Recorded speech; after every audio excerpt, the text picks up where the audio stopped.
I think we're now got the technical difficulties sorted out. It is 9:30 and this West Berkshire Local Plan examination hearing session is now open.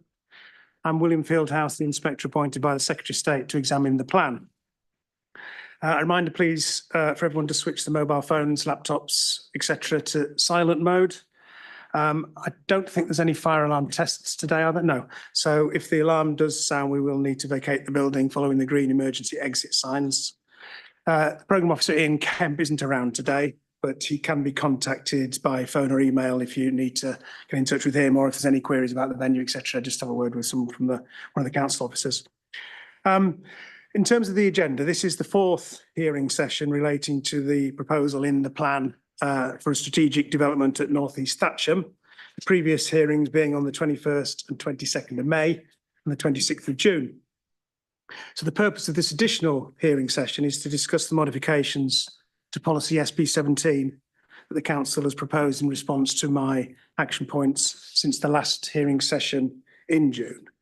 The agenda was circulated, was published last week, and that sets out some specific issues we'll discuss. So hopefully you've seen that. We've got all day if we need it. I don't know how long it'll take. It probably depends on how much you've got to say to me, but what we'll probably do is have a break about 11 o'clock for a comfort break for 20 minutes or so. And then if we look like we need to go on into the afternoon, we'll have a lunch break about 1 o'clock. As in previous sessions, I will start each agenda item with a few questions to the council. When we've heard the response to those, I'll invite contributions from others on those particular issues.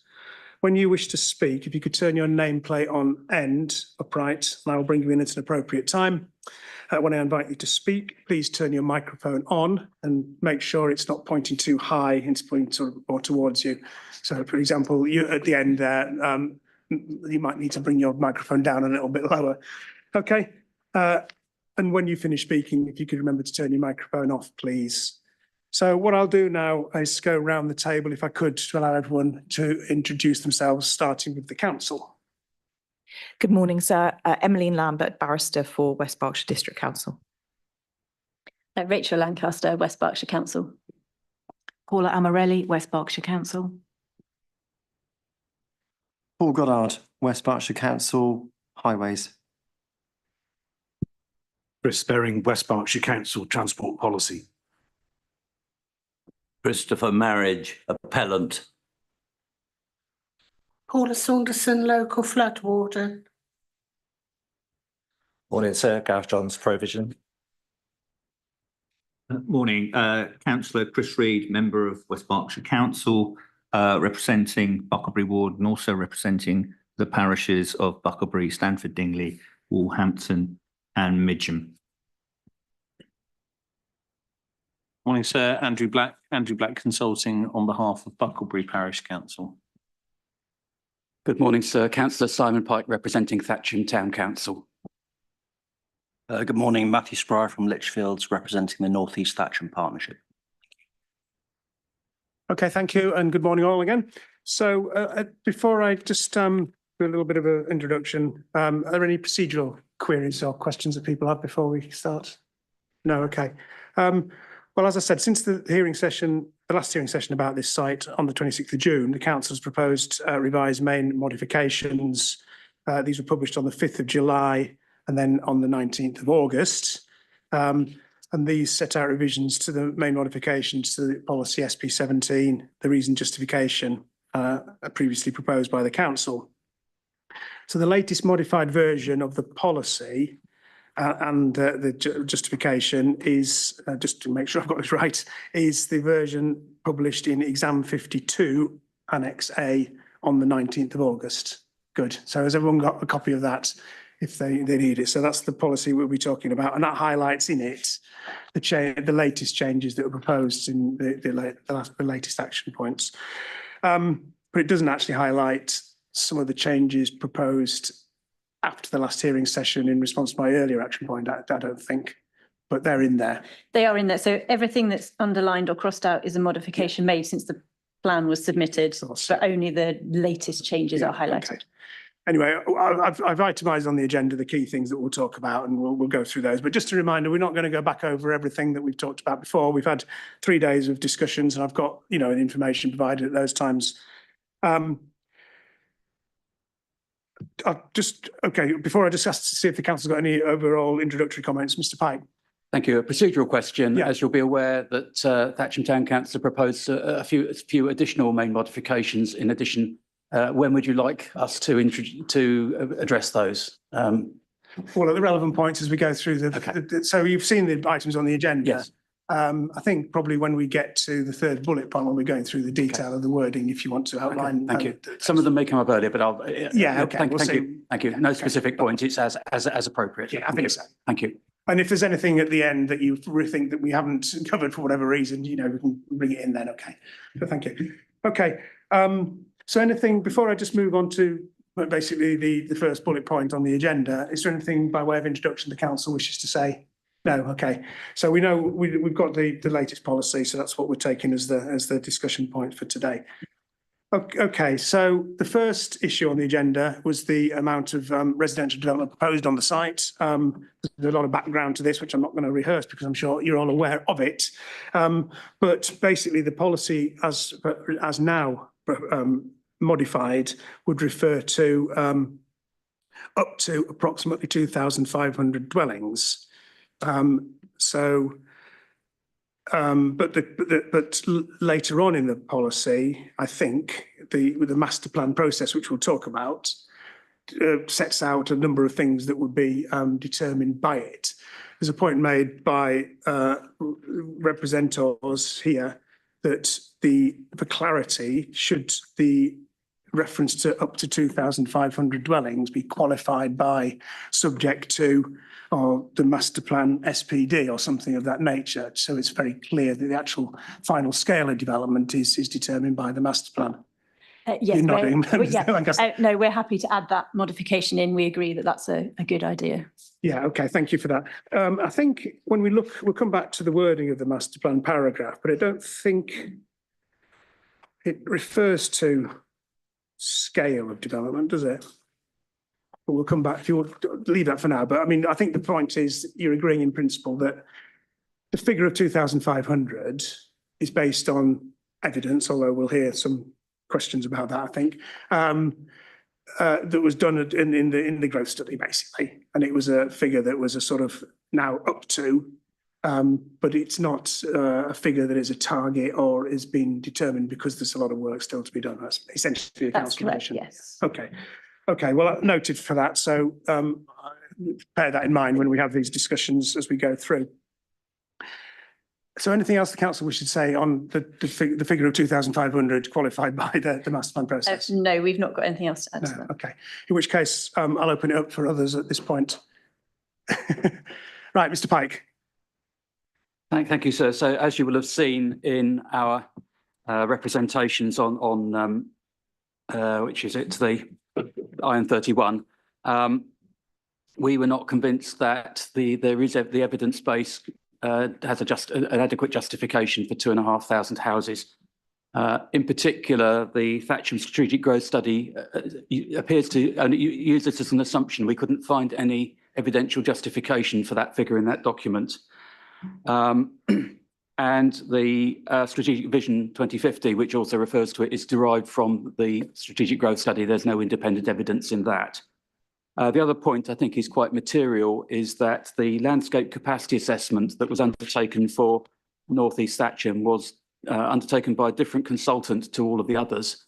And there was a very important caveat that the consultant put in the introduction to that it required the visual sensitivity of the study site to be considered as a single tract of landscape and for the site not to be broken down into individual parcels of land. As a result, it appeared that study was not able to determine the capacity because it wasn't able to consider which parts of the sites were suitable for housing. So in our wording of the proposal for the modification, it's somewhat similar, but we refer to the need for, if I can find the wording here, we suggested adding with the final number to be determined through a new landscape capacity assessment and the master planning process. So we were suggesting that there is a need for that capacity assessment as part of that process. Hopefully that can be added into that, the change that's already been suggested. Thank you, sir.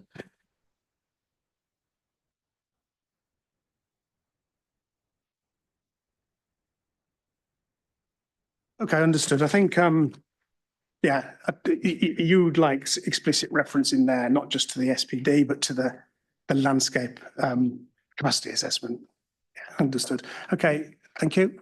Anything else, Mr. Pike? Anything else you want to say at this stage about the 2005? You know, we're going to come on to the master plan and some other elements of the policy, but anything else you want to say? About there is a question about the impact of the size of the development on the feasibility of secondary education. I'm not sure if you want to take that now or subsequently, but that is, it's sort of related, but not directly. Yeah, well, let's deal with that now, because I think obviously we've had a lot of discussion about the schools and the existing schools, which I know you talked about, and you've said various things about, you know, how this and the policy now is.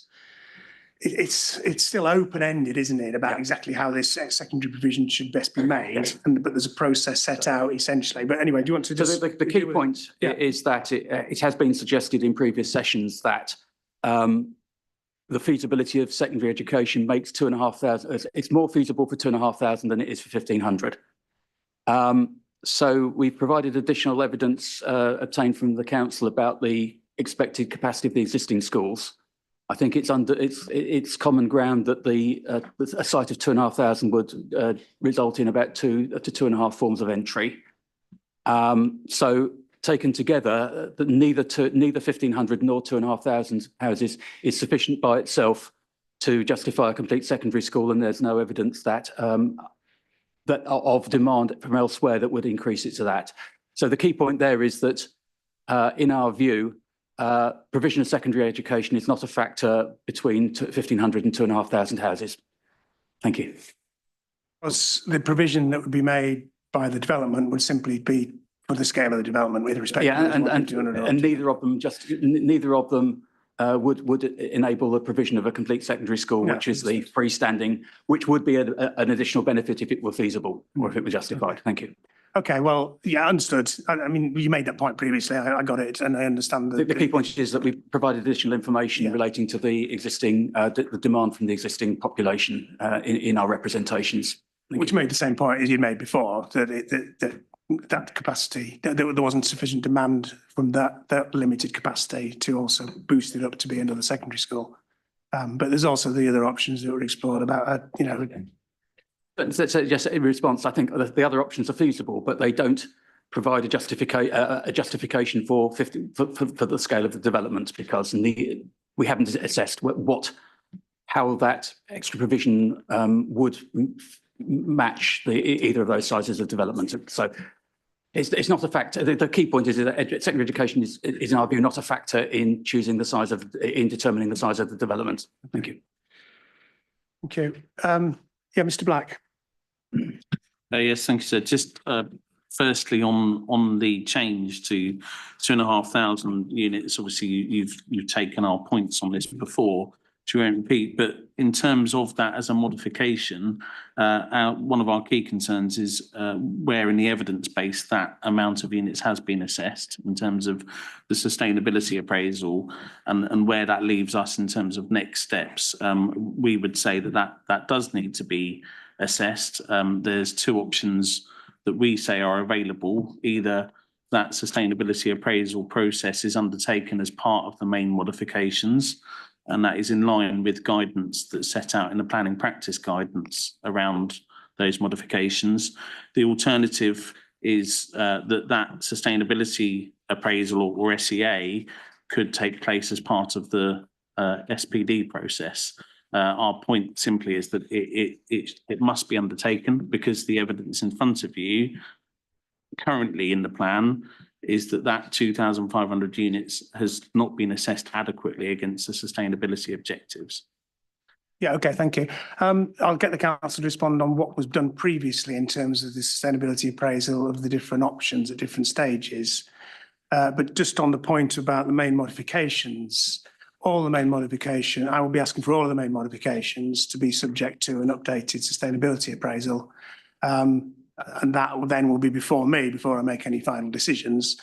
I'll come on to the issue of whether the master plan SPD itself should also be subject to sustainability appraisal or SEA at that stage, because I think you've referred to the PPG talking about that in some circumstances, i.e. where there could be likely significant effects that weren't identified at the policy making stage. So we'll get the council also to come back and comment on what will be done at the SPT stage on that. So, okay. Great. Thank you. Mr. Pike made reference to the school provision as Yeah. well. I don't know if you want to take points on that. Yeah, you may as well. At, Yeah, the, thanks. at the moment, we've read the representations from the North East Thatcham Partnership and in terms of their position on this, which I would say it is reasonable in terms of how that gets provided and gets paid for. But there does then remain a level of ambiguity around what, in terms of school provision and how that is provided on site. And what the responsibilities of the council then are in order to make up that funding. I would also say that there does seem to be a difference in my reading between what is being said in the modifications to the plan and how the plan is worded for early years and primary school provision, where it says land to be provided and build costs to be met by the applicant, which I know North East Thatcham Partnership have a different position on. And then the secondary school, it just says including provision of land and a financial contribution, but it doesn't say where that will be met. So it just says that you just got a full stop after that. So there seems to be a difference to me between how it's worded for early years and then how it's worded for secondary education. And I feel that that's something that that doesn't quite tie in to each other and would need some further explanation. Sorry, the ambiguity about secondary school land, you mean, is it not clear whether the development should provide land on or off site? Is that? Well, if you look at the under community, on the final bullet point, it says early years primary school provision on site with land to be provided and build costs to be met by the applicant. Yeah. Now I know that North East Thatcham Partnership have a different position on that, but then if you look over the page, it just says secondary school and SEND provision, including the provision of land and a financial contribution. But then you don't have the same thing that's saying that will be met by the applicants. And there's overall ambiguity in terms of, well, if you take North East Thatcham Partnership's position in that they should only bear the costs that are associated with their development, which we don't find unreasonable, by the way, there's then an overall position of, well, how do you reword that policy and where do those costs get met? And how does that work with the overall policy and the thrust of infrastructure being provided? Yeah, okay, understood. Well, I'll get the council to come back on that. But we had the discussion before and there was talks about potential public sector funding coming from unidentified sources, but being potential sources when we talked about it previously. I think my understanding is that's still the position, i.e. the development would not fund the whole of the on-site secondary school provision, whatever form it were to take, but we'll get clarity on that. In our mind then there's a gap between how that would be provided on sites and in terms of mitigating the impacts of development. And obviously the North East Thatcham Partnership wanting to only contribute to what they contribute towards, but then how that actually relates in terms of actual delivery of infrastructure on the ground as part of this plan, as part of this policy. And again, I suppose that also brings in this whole issue about the sort of the implementation and phasing strategy that there is and the trigger points that there are within that sort of thing, all of which is, I think, now part of the master plan process. As I understand it, but again, we'll get the council to come back on these points in due course. So, thanks. Okay, thank you. But just before I go to you, Councillor Reid, Mr. Pike's just put his name out, so I'll just deal with Mr. Pike and then I'll move on round. Thank you. Thank you, sir. So, as mention has been made of the SEA, of course, at Regulation 18, there was I think it was called either preliminary or interim document. We had a discussion as to whether that was adequately promoted into part of the consultation. But Thatcham Town Council did respond in detail to that SEA. My recollection is that the that is not entirely relevant now because, for example, at that time there was it referred to a complete 8-form entry secondary school, and there's some other material differences to what there is now. So I don't think we can, it is adequate to rely on, but you may find that some of the comments that we made at that time are still applicable to the current proposal. Thank you, sir. Well, as I said, I will be requiring a sustainability appraisal to be updated, and it'll be before I make any final decision. So I think, you know, SA is always a process, and it's in parallel with the preparation of the plan that goes through changes, and that's the process that we have. So, Councillor Reid. Thank you, sir. Maybe through yourself, I'd like to obviously hear from the council on a number of points which have been raising with residents on their doorstep and various other areas. In fact, we've had the local MP for the Midgham area, which has 32 acres, which is Olivia Bailey, come round to hear from the 4 parish chairs as well. So there was significant disappointment on this position. They think, they see that there's still no real answers on this rushed approach. They're very, very concerned in the fact that around secondary schooling, as we've spoken about, it's their understanding is the current secondary school is 695 pupils oversubscribed with no real answer. Still worried in the fact that they're not seeing the traffic studies, concerned of rat runs that are going through the various villages of Coldash and Bucklebury.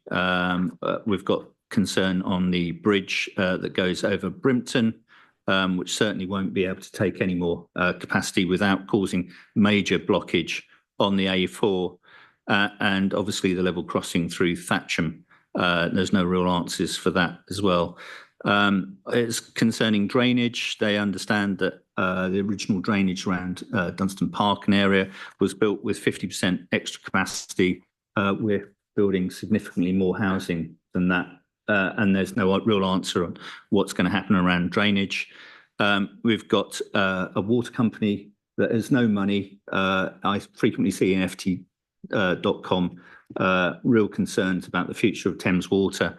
The sewage is at capacity within Thatcham. It is dumping regularly into Kennet, and yet there's still no answer for that. That is a significant concern. The healthcare feasibility, I'm glad to see it's in there, but I hope it is significantly better run than the strategic growth study, which in my personal opinion and many residents was not fit for purpose. And then I also see that the council has significantly small reserves, probably the smallest of any council of its size, of only £4.1 million now. Now, admittedly, that's OPEX as opposed to capital. But how are we going to finance all this infrastructure? A question was raised by the MP for this area, Lee Dillon MP, with the head of housing, which I believe is Angela Rayner, MP in the House. And I don't think she gave a very good answer about how that infrastructure will be met. All I can see, and that of the residents, is it's in our humble opinion that we'll be asked to pick up the bill as taxpayers, ratepayers, and it will be all at the community expense. In my humble opinion, and that of the residents, the Healer should have been re-examined, and without the political interference that it suffered previously. And there are much better ways to do this than to literally shove a new town in between Upper Bucklebury and Thatcham is unsustainable and not the answer. Okay, thank you.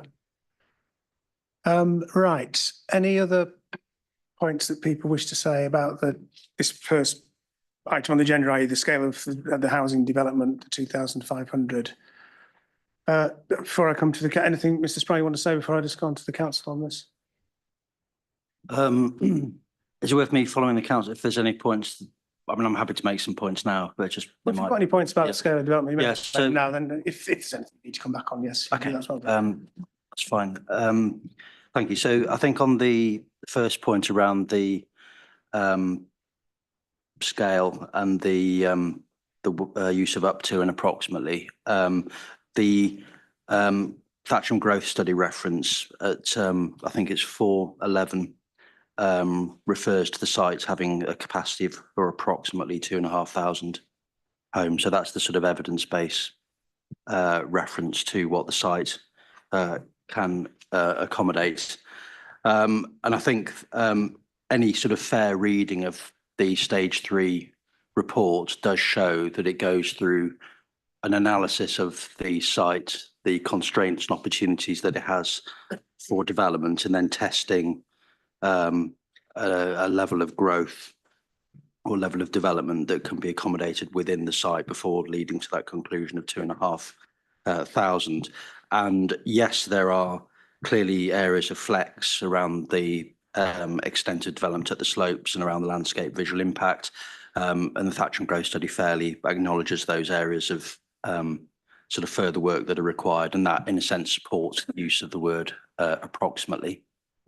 I think the other sort of point, there was one that you made in your interim findings on this topic, is it is important that from a national planning policy framework perspective, that development makes efficient use of land. So it's important that if the evidence says there's capacity for approximately X homes on a site, that the policy should aim to achieve that, but then obviously with the sort of safeguards and requirements that might come out of further work.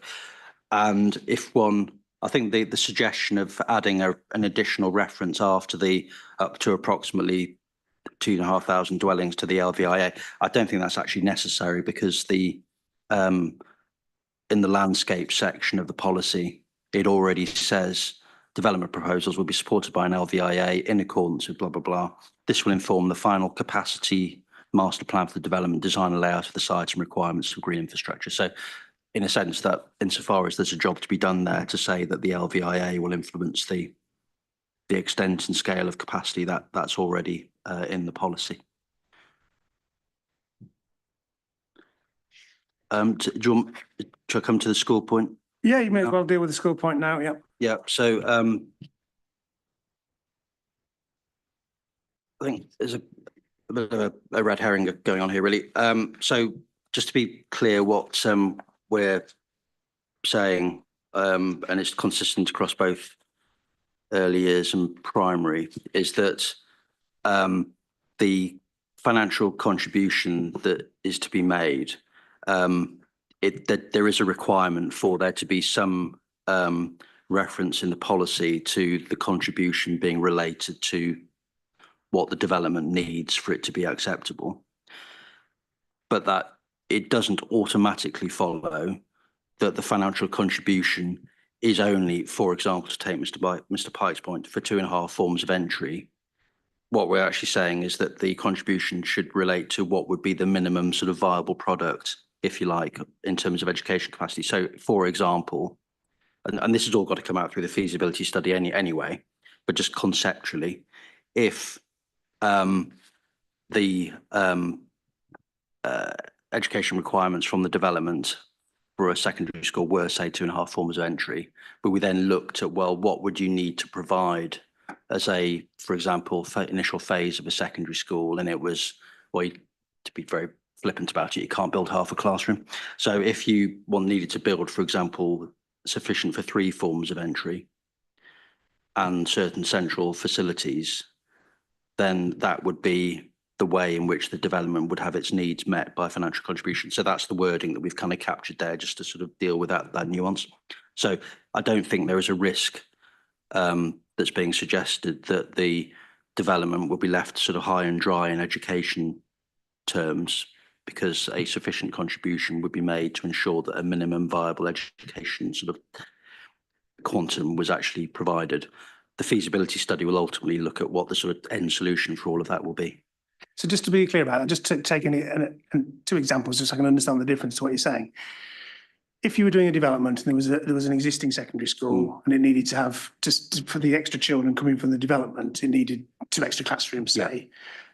the financial contribution that you would work out for that would be the cost of those 2 extra classrooms. And in some cases, that might be it, because you've already got a dining room and a playground and all that stuff. It's already exists. Exactly right. What you're saying here, the financial contribution may need to be more than just the classroom space, because you're having to set up a new school. So you may have to fund some of the additional things just to get the core thing. So that's my understanding. Yeah, exactly right. And but you know, ultimately working to a sort of end game that's defined by the feasibility study, which may involve drawing in extra resources for other factors. Previously. Yeah.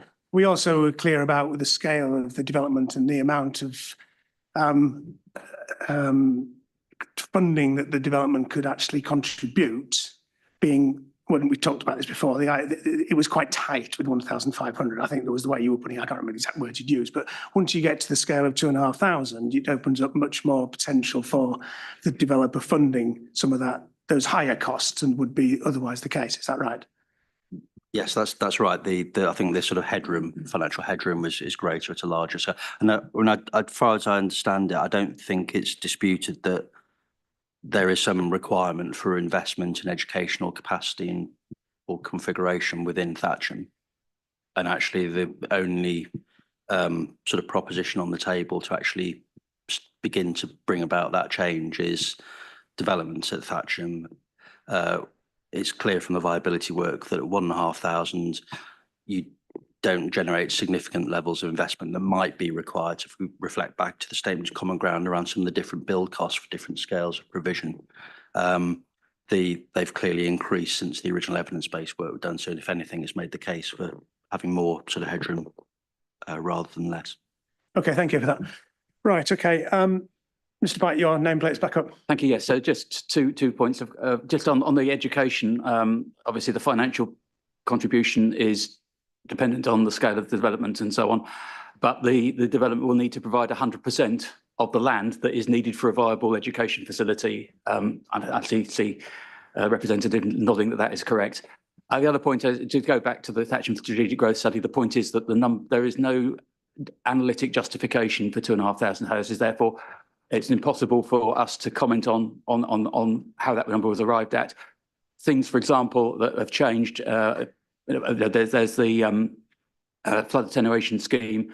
I believe that the requirements for protection of the pipeline, the oil pipeline, have got more stringent since the strategic growth study. That's what our experience from other planning applications across Thatcham. So there are lots of factors which may affect it, which we don't know how they've been taken into account in that original number. That's why we need to analyse it further. Thank you. Okay, well, I think I understand the position. We've got the policy that already, it's helpful to point out that the LVIA section of the policy already talks about that informing the final capacity. The council's suggested that it's quite happy to refer to the SPD, master plan SPD, determining the final capacity as well. I think, the sequence of events is that these bits of work feed into the master plan SPD, and that's the culmination of it. So it probably makes sense, I think, for that to be clear in that part of the policy as you referred to. Okay, what I'll do is, if you could, I'll come back over to the council. There's a number of points there if you could respond to. I won't go through them. I'll trust you to pick up the main ones. SA was one, wasn't it? The school thing, I think. Well, if I start with the SA, then we can move on from there. So the original, or the SA that was published alongside the submission plan did look at the 2,500 and the 1,500. So that has been done. Obviously, it came to a different conclusion at that point because the number had been reduced. We will, as a matter of course, if main modifications are proposed, re-essay everything. An updated essay will be published alongside any main mods consultation that takes place that will set out the changes that have been made and why, and the justifications and all that. So that will all be done. We're also aware of the guidance on SPDs in terms of SEA, and a screening opinion will be done as part of the preparation of that the SPD as to whether SEA is required. Alongside that will be done as part of that process, but obviously we're not at that stage yet. So the essay will all be taken into account as we move the forward. SPD, and leaving aside the legal requirement for SCA or not, obviously if the council wished to subject an SPD to a sustainability appraisal, it could do so. Is that something that you have done in the past or not? No, we haven't. We've screened SPDs, Yeah. but we haven't deemed it necessary to do that. But if you screened it and it wasn't necessary to put SEA, is there a case to saying, well, using your sustainability appraisal, the same tool that you use to inform the policy, once you've got the master plan that's got more evidence and more detail, would it help, or is that something that you think? I think because the policy and the site itself have already been subject to SA and SEA, and the SPD will only add detail to the existing policy, it's not going to add anything new. I don't think doing a sustainability appraisal of it would make any difference. I think it'd be likely to come out with the same outcomes we've already been done. Sorry, because of the nature of SA being quite a high level tool. Yeah. The level of detail that you're going to go down to in the SPD, you don't think it would really have. I don't think it would, but equally that might be a discussion that we have as we go through that process with the community that might say, actually, we want to see that, and we might then consider that it would be a helpful tool. But at the moment, we kind of consider it's been done. Yeah, okay. But it's a detailed process point in a way. I think that it's not something that a policy would normally refer to anyway. No. So I think I'll understood, and I can give it some more thought, but I don't think I understand the position there. Okay, so I think that deals with the SA process. Anything else you want to say about the 2,500 implications for school or anything else? Yes, so the justification for the 2,500 is in the Thatcham Strategic Growth Study. It's on page 78 and 79, and that talks about capacity and land use. And it uses average densities and various things, looking at the area of the site and those densities. In this approach, the pattern book approach is not necessarily, which has been used for other sites, doesn't necessarily work on a strategic site because you've got other considerations, but it sets out the different areas of the site and the different capacities that those have, which comes out at approximately 2,500 at the end. So that has been done. In terms of the secondary education, the feasibility study, that is what that is to determine. It will determine what is required to support the development. It might also look at, there's other sites now being proposed in Thatcham, so it may need to take that into account as well. I mean, the sort of brief for that hasn't yet been determined, although we've got a meeting in place to begin that work as soon as possible. That's in place in the next couple of weeks. So I think in terms of education, it kind of depends on what is needed, and that we can't determine that without the feasibility study. And that's always been our approach to the secondary education. In terms of the primary, that's a bit easier to understand. There's more of a formulaic approach to it. This number of houses needs this number of schools. And so in a way, the primary is simpler, which is why, you do really need a whole school, at least one on the site. And that's again picked up in the growth study that talks about that.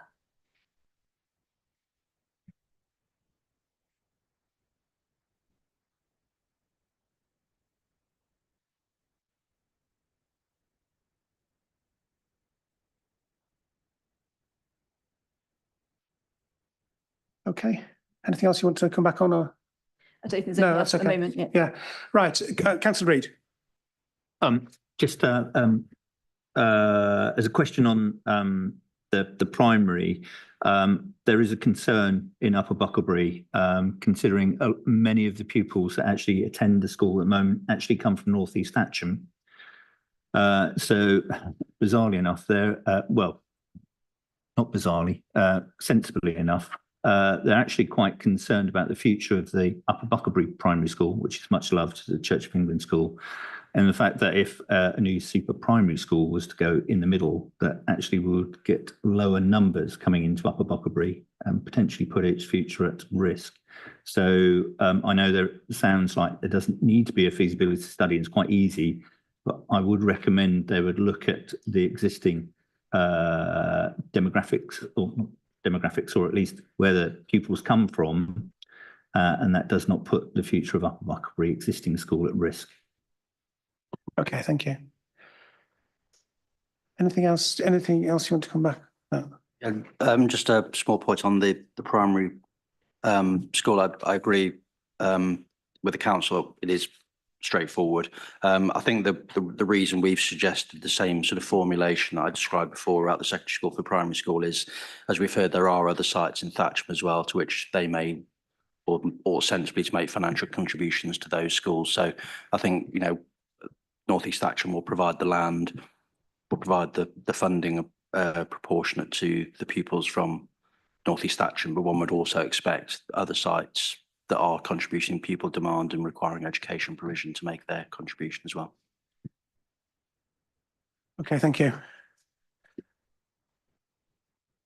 Right, what I'll do then is move on to the next agenda item, which is about the master plan SPD as it is now. So basically, what's moved on is the clarification in the policy that it would be adopted as a supplementary planning document to give the safeguard of the sort of the consultation process that would be gone through, and you've set out a timetable for that. We've talked just now about the wording of the policy, possibly in two places, clarifying that the master plan will help inform or will determine the final capacity. Because I think at the moment it's left in the LVIA section, which is actually one of the things that feeds into the SPD, which I think is probably the point at which the final decision would be made and formally decided by the council as the SPD and subject to consultation. So I think that makes sense. Just to run through what you said, I think just to be clear, the process, you're saying the policy would say it would be adopted as an SPD within 12 months of adoption of the plan. And you set out a timetable for going through that process, which basically starts, well, presumably shortly after this hearing session, and runs through until April 2025. Sorry, not runs through, but the consultants would carry out work up to sort of April.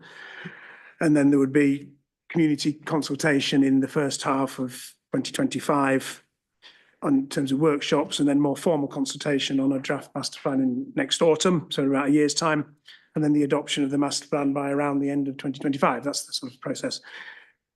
And in terms of your experience of having done this sort of exercise before, that's achievable from the council's point of view. And I think it's agreed with the North East Action. Yeah.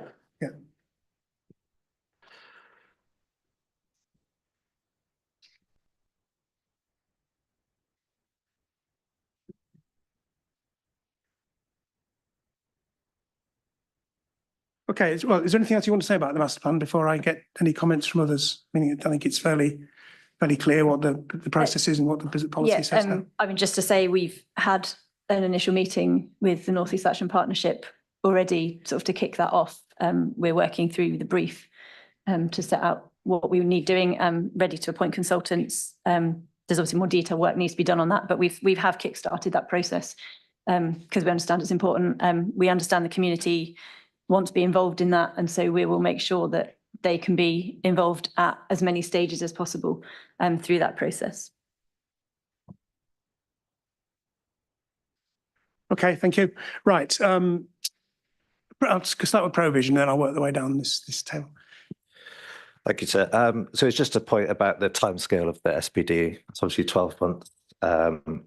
It's changed from what the previous statement of common ground in exam 42 was. So the Litchfields put out 15 months to 3 years with some evidence base to support that.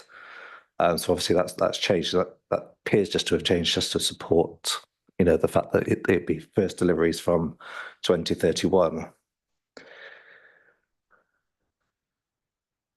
So yeah, I think it would just be useful to understand why that's changed and why is that evidence base, you know, that's previously those sites, you know, 15 months to 3 years.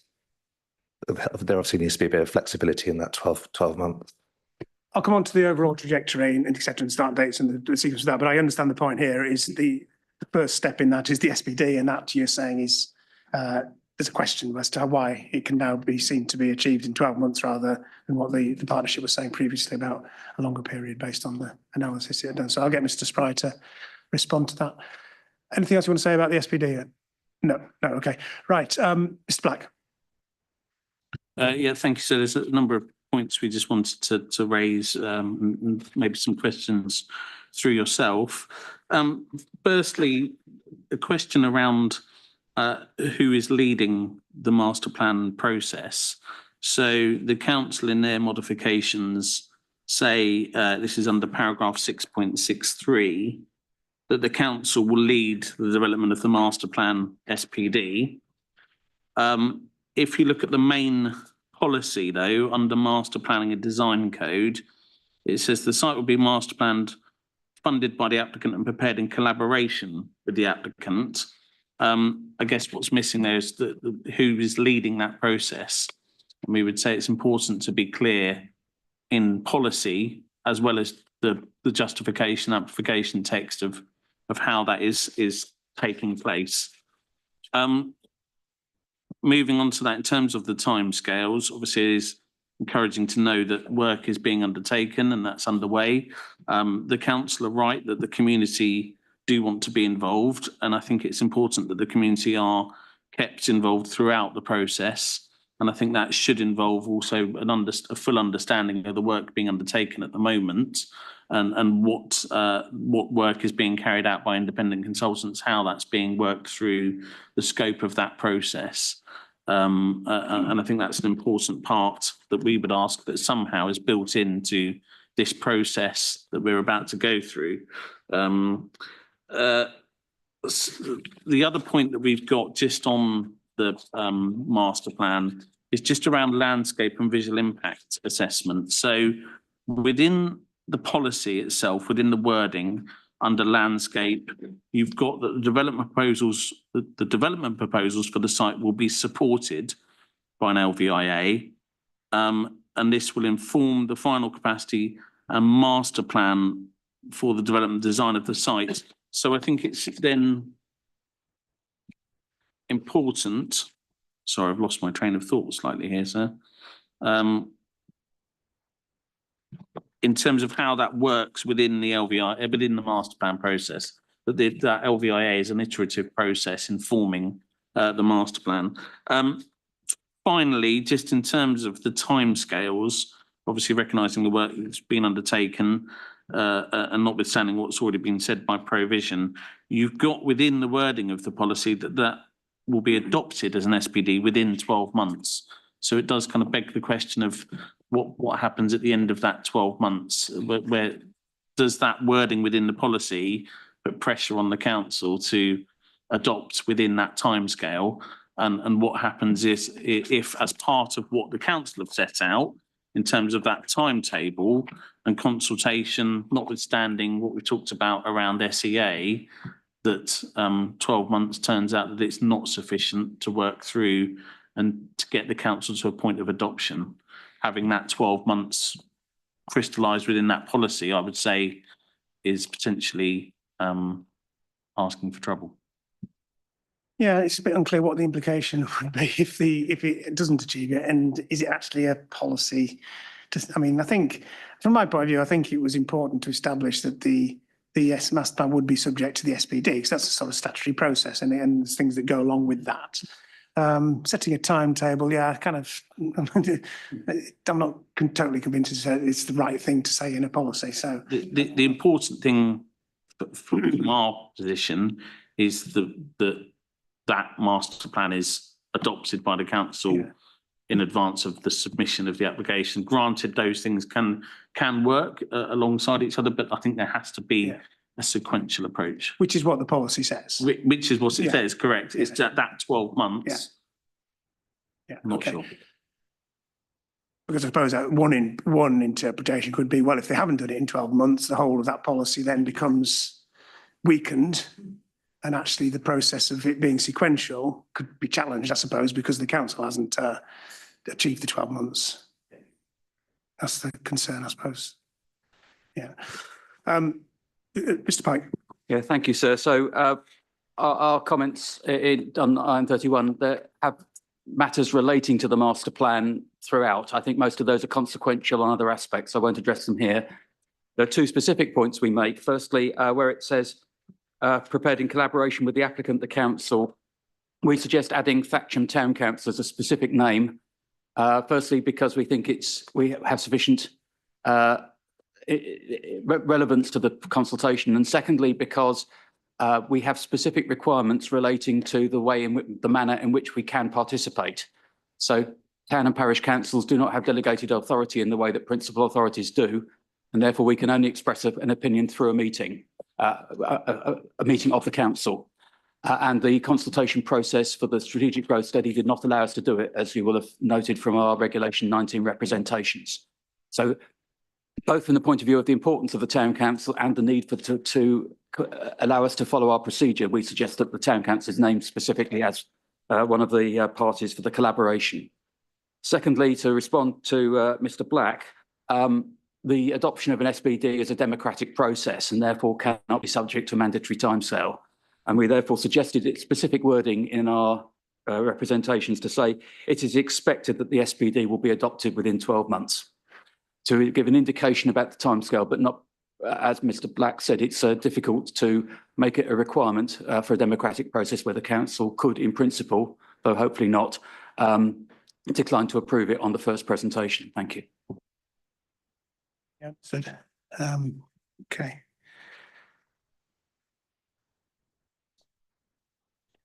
Mr. Spray, anything you want to say on the master plan process? Yes, so I'll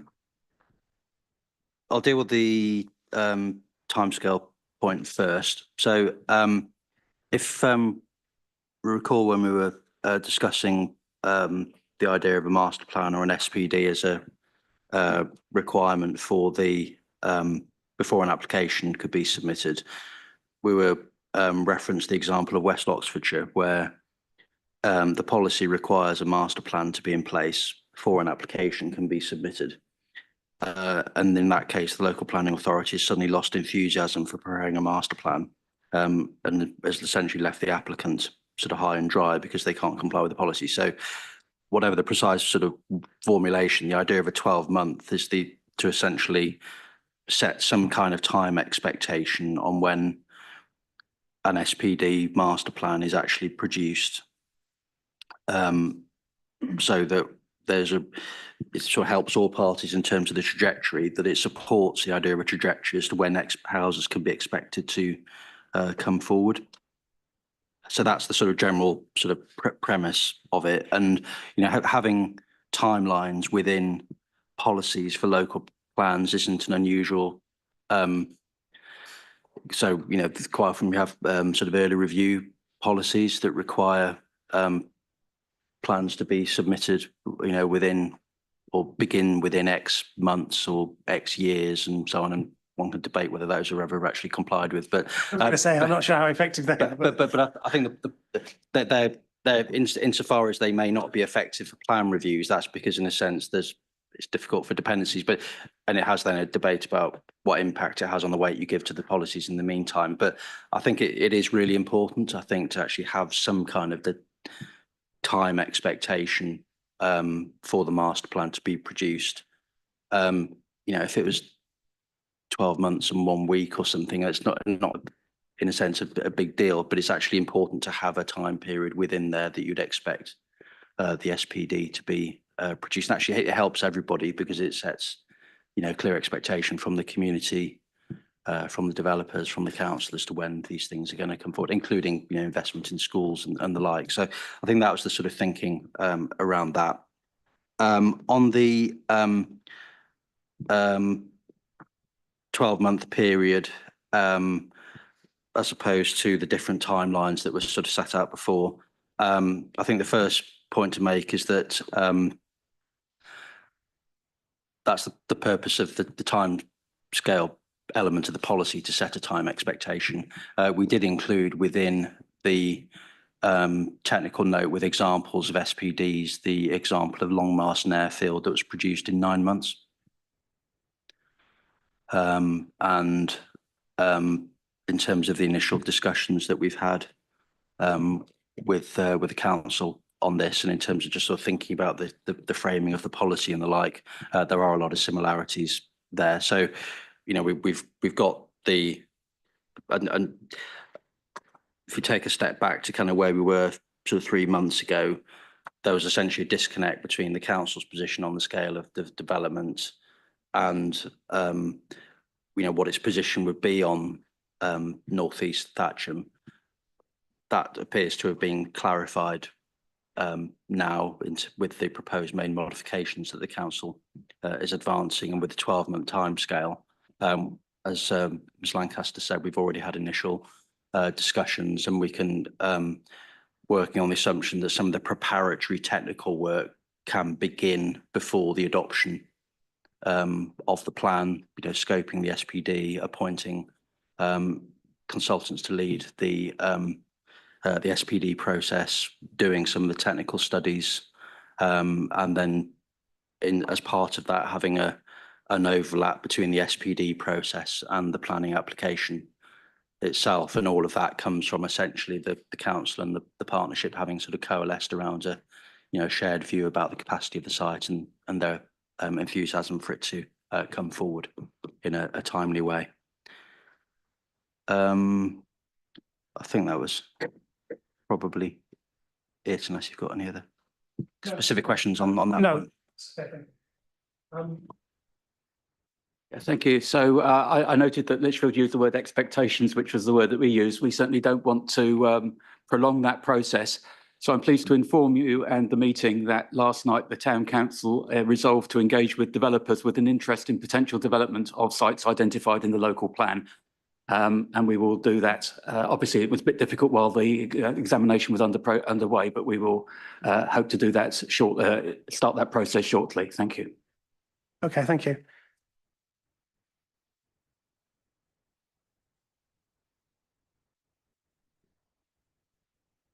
Paula Sonson. Just in relation to the process for producing a master plan SPD, would it not be useful to map it out as a schematic, as you would do in project management, so that you understand what the chunks of work are, what the dependencies between them are, what the checkpoints, the sign-offs, the production of documents, and then you can put it into a timescale.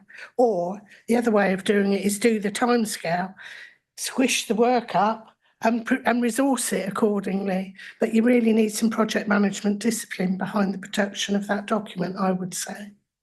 Understood. I think it's eminently sensible. I think there was a sort of a sketch out of the process in the council's statement where it did set out some key events, but yes, I would expect that sort of approach to be taken by whoever is leading it, which I think also in terms of communicating with the public, those visuals that you can do very simply in project management tools are a communication tool to many people that don't like lots of words. So having those visual presentations and clarity amongst everybody that's involved of what the process, we all talk a lot about process. In terms of, just on that point, the local development scheme, does that cover the production of SPDs? And if so, would that be where you'd set this out? It could be. It doesn't at the moment because it only talks about the preparation of the plan. But I imagine any update we would do would include that within it. And we will, as part of the management of it as an SPD, there will be these timescales, will they be set out? That's one of the things we're currently working on. So that is in hand. Okay, and right. Let me just pick up a couple of things that have been sort of suggested. Have been suggested. First of all, let's look at the policy, the paragraph about the master plan and design code, and the where it talks about the SPD. The first point is in the supporting text in 6.63, it is clear that the council will lead the development of the process, whereas it's less clear in the policy. So the first question is, should that anomaly be corrected? Oh, we're happy to update the policy to make them the same. Yeah. Right. In terms of, again, the clarity, is the SPD the point in which the final capacity will be determined? We've got all these bits of work feeding into it, and that is the kind of point at which the council will determine what it says is the capacity. Yes, that's the idea. So again, should that be referred to in this paragraph? Yeah, I think it talks about the extent of development, and I think we were thinking it would come in with that. Yeah, okay. But this here it says the master plan will provide a guide. as to the location, extent of built development, which I think is probably okay because that guides the detail in the planning application. But I think the point about determining the final capacity could be before that. So the master plan will be determining the final capacity and provide a guide to the location, extent, etc. Would be one way of doing it. I'm not saying, it's because for higher up in the LVIA, that talks about it says informing the final capacity, doesn't it there? Well, you have let me leave that with you. we'll have I a think think about clarity around about Okay. that. Okay, so those two things. The other one is the question of whether the policy itself should refer to the 12 months or whether that would be better. Well, the key thing, I think, is the sequential approach, isn't it? The council adopting the master plan as SPD and the planning application waiting for that. Clearly, from Mr. Spright's point of view, he wants a clear commitment to get that done, as soon as possible. 12 months seems to be what is accepted as being reasonable. I'll leave it with you, I think, to think about, is it something that should be in the policy or should it be described in the reason justification and possibly setting out a little bit more process about what that 12-month period would be? Yes, that's fine. We'll take it away and have a look. We were trying to sort of be helpful, I suppose, by including it in the policy to give everyone an understanding that with the council are going to do this quickly. That's why it's in there. But yeah, I do also get the point about what happens if we missed it by a week or whatever. Or more. Oh, I mean, yeah. if So for whatever good reason, it could be, couldn't there? Yes, absolutely. There could be. So we'll take that away and have another think about whether actually that's better. I mean, it's in the supporting text already. I think there's a modification proposed by the town council, which we would be happy to accept. It talks about the expected adoption. But yeah, we'll take it away and have a discussion about what's the best wording and how to make sure that we don't take the pressure off, but. Yeah, okay, thank you. And finally, the reference to the town council being a statutory consultee or being a consultee? Yeah, we're happy to add a modification that would talk about town and parish councils because we think it's important that the other parish councils around, so Bucklebury, Midgham and Coldash are also included in that because the development will impact on them. So we would propose that, yes, we'll accept it, but with the caveat that it talks about town and parish councils. Yeah, okay. Okay, thank you. Anything else you want to say at this stage from the council? No, nothing else. Mr. Pike. Thank you. So I'd be happy for that modification. Obviously, it didn't feel appropriate for the town council to speak on behalf of others. You probably want to put the word neighbouring or adjacent because we do have 55 parish councils in West Berkshire. I think it would probably be where relevant or something, but we'll discuss the wording and propose something. Okay. Mr. Spry. Yeah, I think the last point, otherwise he'll need more than 12 months, won't we? But on the just a slightly sort of pedantic point about the capacity issue, and I kind of get policy in the plan says, approximately 2,500.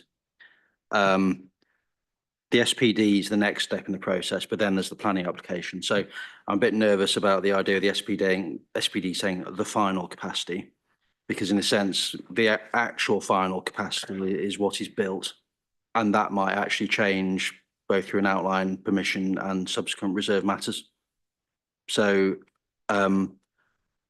maybe I haven't sort of thought about this through yet, but this, I don't think the SPD is defining the final capacity of North East Thatcham. I think it's there to sort of take the development on a journey that through to the outline. Because say, for example, there will be, some form of master plan within the SPD, but that the next stage will be a parameter plan for an application, which has more sort of granular detail, and then there are kind of final layouts. So I think whatever sort of wording we use about what the SPD is doing in terms of the capacity of the site needs to reflect, it won't actually be the final capacity.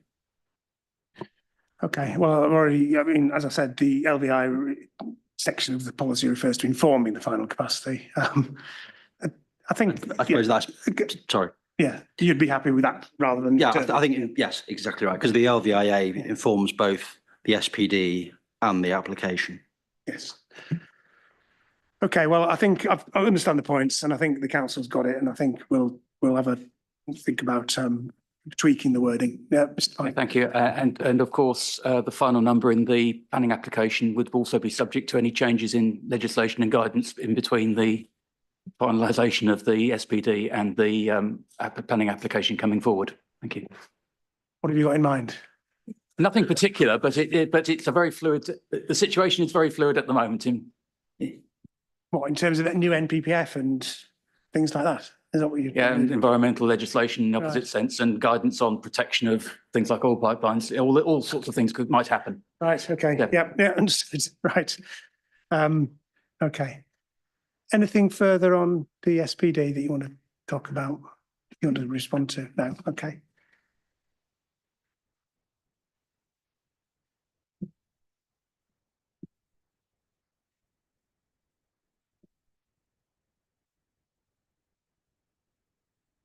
Okay, well, let's move on then to the other parts of the policy, which I'm wanting to focus on the bits that are highlighted yellow because they're the bits that have changed. And my reading is that there's not, from what the council has proposed since the last hearing session, where we've had 3 previous hearing sessions, we've talked about various elements of the policy in considerable detail. So I don't want to go back all over that again, but some of these amended wording are just picking up some matters of detail. I mean, is there anything significant you want to draw my attention to, or is it just a matter of sort of clarifying things really from your point of view? They're just clarifying things, Yeah. really based on your interim note. We've just made the changes that were requested.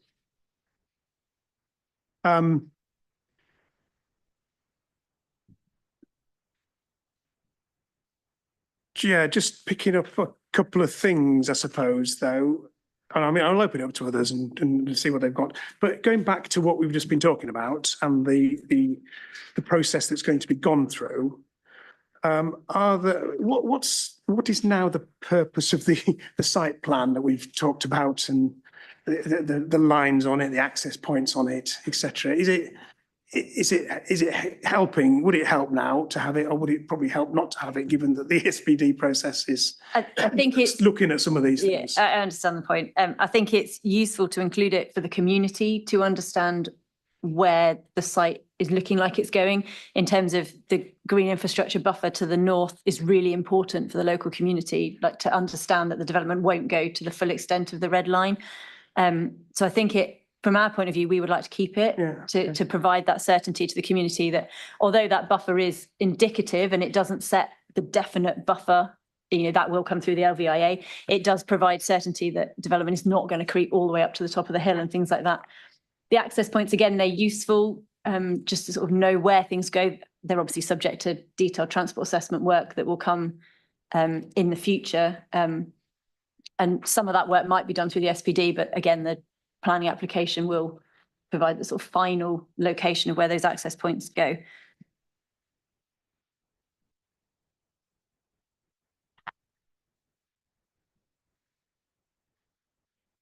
Yeah, and if I'm looking at the explanation it's the bottom paragraph in page 13 of the version.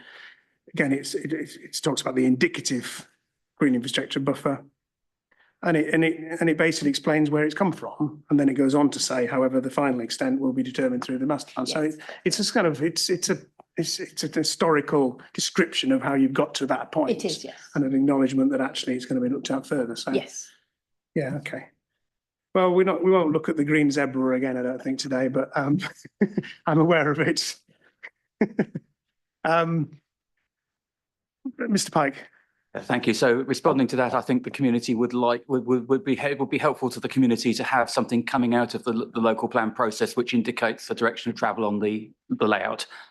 So we would welcome that to be retained. We made a number of comments which I think are largely editorial clarifications, and hopefully they'll be taken on board. There's one specific proposal which doesn't fit into any other section, which, if it's appropriate, I'd like to highlight now. In the reference to the community park, we suggested adding the words "which will be designated as local green space." Now, as far as I could tell from the information I had, that would be consistent with the planning policy guidance on local green spaces, but I'm not an expert on that matter. If that isn't appropriate, I noted that the wording proposed by the council in relation to Pinson's Lane use the words in perpetuity. So if the wording of, if it's felt that the specific reference to designation as local green space is not appropriate in the policy, we would ask that the wording in perpetuity, which the council has already used in respect to the green space for related to Pinson's Lane, will be added instead. Thank you, sir. Okay. I'll get the council to come back on that. I suppose the local green space issue could be a bit like the settlement boundary, i.e. once this has all been sorted out and you've got an area that has been provided as, in a future review of the plan, it could be designated as a local green space, I suppose. The wording says it will be designated as local green space. It doesn't, so I understand that local green space can be designated as part of a local plan and also as part of a neighbourhood development plan. Yeah. Whether it's appropriate to mention it specifically at this stage in advance of the detail is the question I wasn't clear about. If it's not appropriate at this stage, we would prefer we would ask that the wording in perpetuity is added in its stead, because that doesn't have any specific planning policy implications, but is and has already been used by the council elsewhere. Thank you. Okay, understood. Mr. Black? Yeah, thank you, sir. I think in terms of the site plan, the councillor correct that the buffer area is important to the community. That is a key area for concern. I think we accept that that is indicative and will need further work through the master plan process. I think in terms of its inclusion on the site plan, though, we find ourselves a bit split here because it is important to show that, but it's not the only constraint on this site. And this is showing kind of one such constraint, but we've talked about the other constraints such as Coleswap Manor, the listed elements, heritage elements, potential for buffers around them as well. There's many different points. So from our position, I think it's either you show all of those constraints or you don't show any of them, in the knowledge that it would come through in the master plan. I'm not sure that having just that on that site plan is helpful. A further cause for concern is the indicative access points. Again, understood that they are indicative, but the one on Harts Hill Road there gives significant cause for concerns to the residents of Upper Bucklebury. We've given you our evidence on that, so I won't repeat that, but would again, in terms of what we've said around the impact of those and having traffic coming through the village, showing that there when there is much further work to do on that, again, is not helpful, I don't feel. Again, the other constraints, and this is where it's the ambiguity in the policy. It mentions within that wording at the bottom of page 13, talks about the GI buffer. It talks about then in the second sentence, the gas pipeline across the north of the site required to have designated standoff areas, which is, we understand, correct. But again, we've taken you to this before. There's also the oil pipeline that's actually referenced in the text of the policy. So top of middle of page 10, it talks about the construction and operations management plan, and that shall safeguard the oil pipeline from operational work. So our point is that having this plan in the back, we don't feel it is helpful because it's giving you only half of the picture. You either need all of the constraints or none of them, and you leave it to the master planning process. To have any half of them for us doesn't make sense. Okay. Councillor Reid? Thank you. Sorry, I have raised this point before, but see there's no real response to this in the fact on the far east of the site, we have this site called Ouse Gully, which there are a few gullies within the eastern area of West Berkshire. They are somewhat unique for the area, for the AONB. There isn't that many gullies. They're a position of high biodiversity potential. Ouse Gully is still not marked out either as being remaining as a green buffer. or outside of the settlement boundary.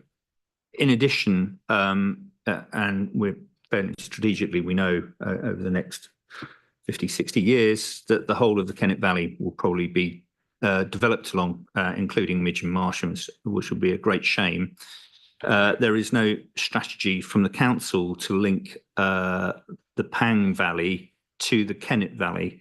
The valleys are the areas of the highest biodiversity potential within West Berkshire and pretty much everywhere, actually.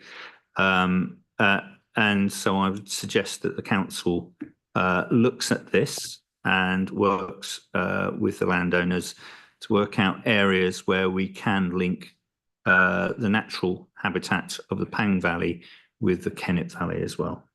And I would suggest that Owswell Gully is one of those.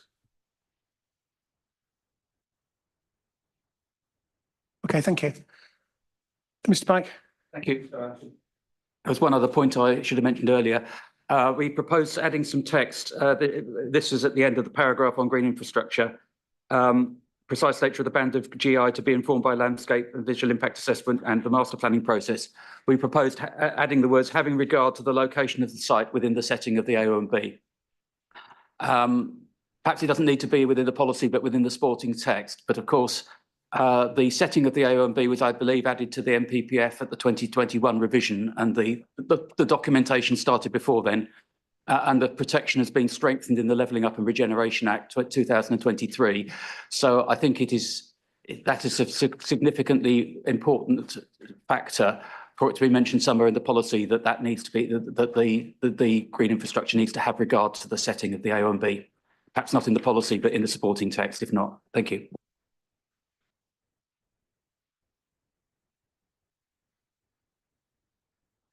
Okay, well, I'll ask the council to think about that somewhere in the policy.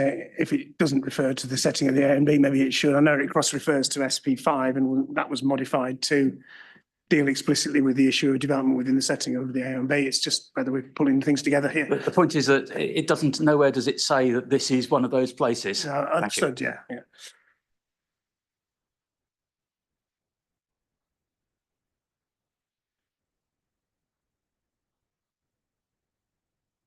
Paula Saunderson. Just in relation to green-blue infrastructure frameworks, I believe that work is still underway within West Berkshire Council to produce a GBI framework. And those would identify impact buffer zones, are usually known in some areas as impact risk zones, IRZs. And it would include the criteria for access to natural green spaces, which is a Natural England defined set of guidance. So whatever is decided here would really need to be part of that wider GBI framework, which often when we get to this stage of a local plan would be included in the evidence base. And it isn't at the moment for West Berkshire Council. Thank you, sir. Okay, thank you. Mr. Spry. Can I go back to the indicative site plan, if that's okay? So I find myself in agreement with Mr. Black, largely actually, in that, and I think you were kind of onto it with the way you opened the question on this session, which is why do we actually have this plan? Because it was originally formulated to bridge the gap between when the site was being proposed for 1,500 homes and the Thatcham growth study with the evidence on constraints, etc., was at 2,500 homes. So the plan was there to, in a sense, show how the capacity of the site was to be, in a sense, sort of artificially sort of dampened and have the extent to which, probably the wrong word to use, but, you know, the extent to which the green infrastructure would then reflect that sort of lower level of site capacity. We're not now in that position. We're back to a position where the policy is aiming for approximately 2,500 homes, which is what the Thatcham growth study evidence base shows, and there's constraints and opportunities analysis within that, and there is, you know, concept plans within that.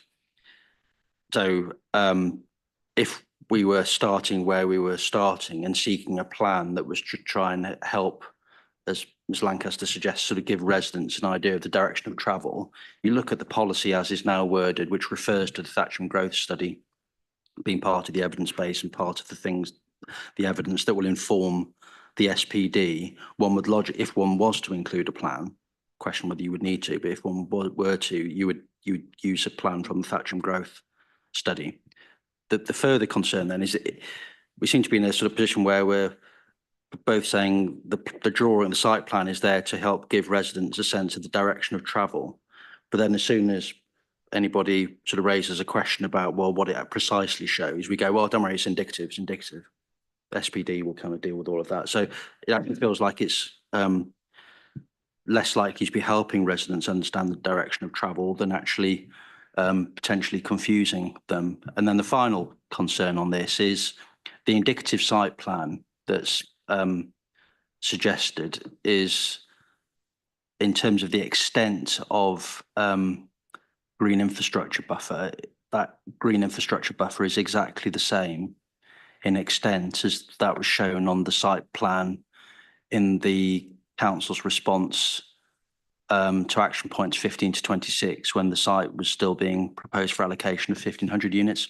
So, and at the time, from my recollection, the council sort of debated, well, what's that trying to show? Well, it's trying to show that the green infrastructure buffer will be larger because we'll come further down the hill because the site will have a capacity of 1,500. So at one level, it's that drawing as is being proposed is in a sense fundamentally inconsistent, as far as I can see, with what the policy is now suggesting. So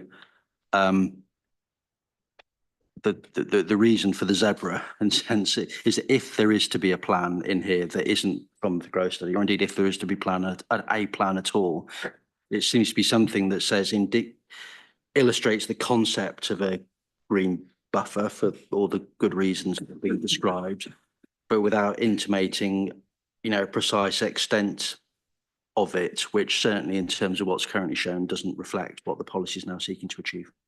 So just going back to the green zebra then, would you say that that was closer to the extent of the green infrastructure on the Thatcham Strategic Growth Study Stage 3 plan?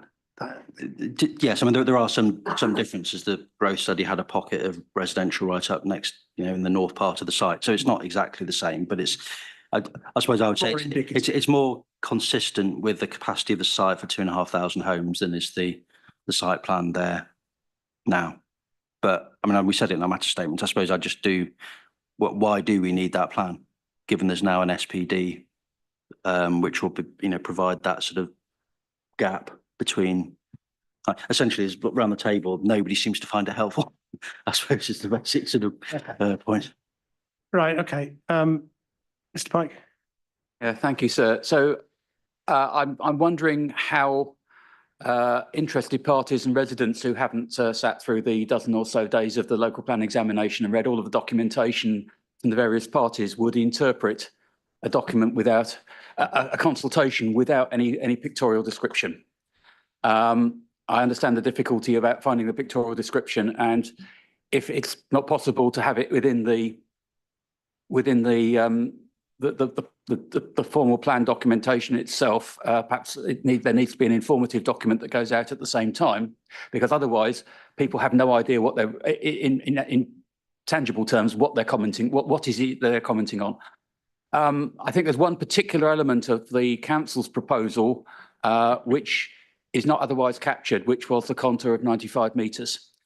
Now, Thatcham Town Council didn't have the same view on what the contour should be, but given that was quite an important part of the concept, and obviously that might be subject to the LVIA.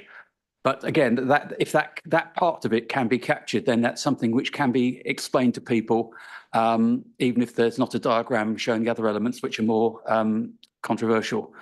But I think without any information about what the area is,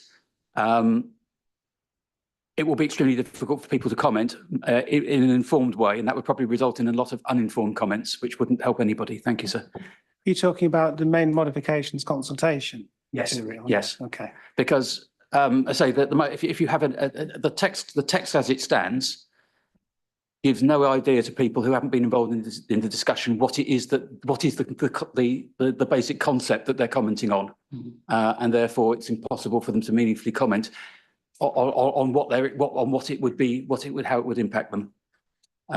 So the 95 contour meter is something that if there's not a map, at least other people can draw the contour onto maps that they produce themselves, or the council might do so as an informative document to accompany the consultation. Do you mean 95 metres? It's 105. 105, is it? Okay, sorry, Yeah. whichever the contour is, but yeah. Well, it refers to the paragraph in the reason justification refers to 105. Okay, it does. To the west and 100 metres. Okay, if it's in there, that's okay. I'm trying to work in real time, discussing removal of something else, and I haven't had a chance to go through the whole text. Thank you. Okay, thank you. Right. Anything you want to say about this? And I think if the map is consistent with other maps in the plan in terms of the site boundary with green infrastructure shown on it, that's the same for all the maps we're providing. I don't think no map would be useful. As Mr. Pikes just said, actually people need to be able to visualize where this is going to go. And we're trying to give them an idea of where development will be. It's not obviously definite. That will be done through the master plan and the SPD. But also this is obviously in the policy, whereas the SPD isn't policy. It's guidance, it's a material consideration, but actually we think it's important to have this in the plan as part of the local plan, and the SPD then comes underneath that and supports it. We don't think it would be appropriate to use the map within the growth study because that wouldn't be consistent with everything else, but also the SPD might well change where things are going to go. That map that's in there has got where education might go and things like that. And, those haven't been determined fully. That's just one view. We're hoping through the master planning, we can use that as one sort of starting point, but also take other evidence into account to define those areas. So we don't think that would be appropriate either. We're happy with keeping the map as it is. Going back to the point that Mr. Spry was making, I can't remember actually what plan's in the submitted plan now. The site map, it's different from this one, wasn't it? Or was it? Anyway, leaving that aside. It is different, yeah. Is there not a danger that this extent of green infrastructure is a bit misleading? Because I think Mr. Spry referred to it, and this does ring a bell, I can check, that you described it when we had an earlier session, that it was basically based on an assumption that 1,500 would be the big capacity. No? No, so the green infrastructure area on here is based on the information given in the growth study on the extent of development on the hill. So it's on page, let me just find it, 30 and 31 of the growth study talks about the sort of extent. I mean, it caveats it that it needs to be subject to further work through the LVIA and skyline studies and things like that. But that's where it's come from. It's come from the growth study. So you'd say it is consistent with the capacity findings within that? Yes. Even though the layout was different on that, but it was the references in the growth study to the contour lines and the pipelines was what he's basically used to define this. Yes. Okay, right. I think we've gone as far as we can with this. Mr. Piney, final point. No, that's a legacy, but I do have a comment before we close for coffee. Are we closing the coffee, are we? It's at about 11 o'clock, and it's about 11 o'clock. Yes, that's fine. I just got one other point. I just wanted to bring up Mr. Managers, but yes, if there's something else you want to talk about, the policy criteria and the site map. Very straightforward question. You have an agenda item called site maps, and I wasn't clear what site maps you're referring to. I think we've moved on to it. I rolled it up into these two. It was this map, and then we've had the discussion, which does bring me on to a final point, which we'll deal with before we do have a break. Mr. Managers suggested that the site, which was a Gila emission site, that Thatcham 22, which is the bit of land at the western end of the site that's excluded from the red line, he suggested, well, that should be brought into the master planning process, because if it isn't, it'll just get sort of left and neglected or whatever. Do you want to respond to that? Yes. So the site was submitted as a Healer site, but because it's ancient woodland, it isn't, we don't consider it suitable for allocation. Realistically, it would be a discussion between the landowners as to whether it can be included within the site. It's not, we don't consider it to be a planning matter that we would allocate it because it's not within the partnership's land. So all we would be saying is, we're saying it needs to be kept as ancient woodland. And therefore, so yeah, from our point of view, it would be a discussion between the relevant landowners as to whether that could be included within the work that's being carried out on the site. But in terms of encouraging the sort of somehow sort of the long-term management of it, in the sense that it would be surrounded by green infrastructure, or are you saying, well, it's the same as the other areas of ancient woodland to the north of the site, they don't need to be put into the allocation? That there's an issue there about the buffer around it, and that would be the process by which it would be managed, I suppose. Yes, I mean, we wouldn't say no to it being included within the red line if that was agreed with the partnership, but it's not something we can include at the moment. It would be managed just like any other piece of ancient woodland on that's adjacent to the site. Can I speak? One sec, yeah. Okay, yeah, I'll just, yes, do you want to just... Well, I've got a presentation I want to make to this inquiry whenever the time is right on this whole point. Yeah, well, I've read your statement. Well, I've got a more written statement as well to read out to you when you're ready. Well, I don't think I want a long written statement being read out, but if you want to just quickly summarise the point, I mean, you understand... Well, are we on to this point on the agenda now? Yes, yeah. Oh, right, okay, sorry. So I understand what you're suggesting, that this bit of land that you... Well, can you give me 2 or 3 minutes? Yeah, just a couple to of read minutes, through? I wish to make the case for the inclusion of the Healer site reference THA 22 to be included within the development boundary for North East Thatcham. This site is surrounded on 3 sides by agricultural land, Healer site reference THA 8. The west side is the North Thatcham Relief Road Floral Way. It is a small area of 0.65 hectares, 1.5 acres in old money, and is currently mixed deciduous woodland, forming the residue of originally in the 1950s a 15-acre wood, of which approximately half still remains within the Dunstan Park development opposite to the west. And this is very well used as a green lung recreational area by many of the local residents and their children. In spite of being purchased by the developer of Dunstan Park at that time, it was never adopted by the local authority as public open space, who could have put up interpretation boards for the now dry ancient monastic fish ponds within it. This whole block of woodland was plundered for its timber during the last 2 wars, and I believe now has limited ecological interest, having last been surveyed by the Thames Valley Environmental Record Centre in 1985. We were granted permission in 2000 for a telephone mast site at the top northeast corner, for which tenancy agreement ends in September 2025, next year. We believe the mast has not been active for a few years because it may be because the trees surrounding it interfere with transmission, and the lease is unlikely to be renewed. For any new development, the base may be suitable for a wind turbine. I must also point out that there's a 33,000-volt overhead line from the north arrives into the woodland onto an H-pole before going south underground to feed North Thatcham. If this is to be one of the electricity supply sources for this new development, it will require a fairly substantial and hefty substation, and may I suggest as well a large battery storage facility to cope with the fluctuations of green energy supply in today's world. I would also like to point out that the small field of about the same size directly to the south has been unmanaged for a number of years and is now a prolific aspen, that's a tree by the way, plantation, some now 20 foot tall. But it is within the Healer THA parcel for development in the first phase for North East Thatcham. There is also a large pond below this area and adjacent to the public footpath that is ecologically unmanaged and could be improved and extended for flood alleviation purposes. I have copies of maps illustrating this for you, sir.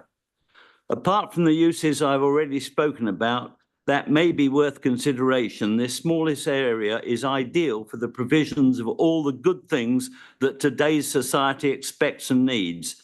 namely to use phrases that regularly crop up in inquiries like this: green infrastructure, public open space, heritage assets, and even flood risks, although that would probably mainly apply to a bigger area of East Thatcham. I would also like to point out the new requirement for biodiversity net gain, which this smallish area can also provide instead of plantings and new habitats on open developable land. Indeed, to conclude, the descriptive small box covering this land in the HELA says potentially developable, woodland amenity as part of North East Thatcham development and electricity distribution substation. Why the planners at West Berkshire Council ignored a 10-page submission made in February 2023 by planning consultants I had engaged, and without even an acknowledgement, God only knows.